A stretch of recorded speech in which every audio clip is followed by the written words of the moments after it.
Northwood Pulp is getting a substantial pot of funding from the provincial CleanBC initiative as part of a new $35 million support fund. So this is a further investment in the fund. It's managed by the Ministry of Energy based on models. It's not a political decision who succeeds and who doesn't.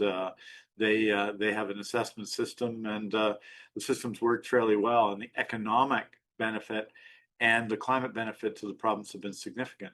Canfor will use one envelope of the funding to recover wet lime dust with a new dry dust system. The work will significantly reduce emissions. It's great news to have this project on our kiln at Northwood's, at Canfor's Northwood Pulp facility approved and partially funded by CleanBC. It will support a project to replace a system that will reduce combustion of natural gas at the kiln. And we expect it to be operational next year in 2026.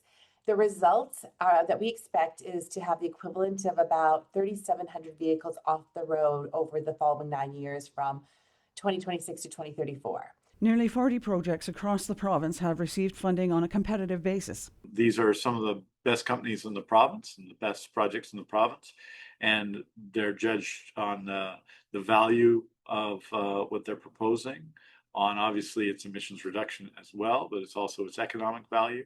And that's assessed against the criteria of the program. And these have been winning proposals, not just them, lots in the Northeast, obviously. Energy and Climate Solutions Minister Adrian Dix says while the timelines vary for these projects, now is not the time to dally. You want to get going as soon as possible. You want the value to be expressed. So the feasibility studies tend to be obviously lower in cost. So there was a portion that were feasibility studies because you got to get to the point of success.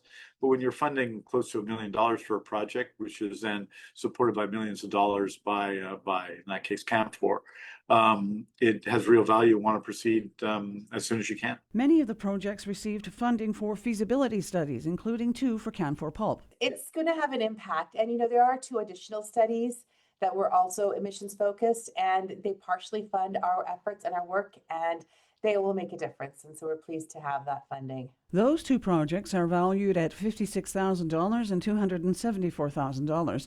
Pattison Media is owned by the Jim Pattison Group, a majority shareholder in Canfor. Cheryl Jahn, CKPG News.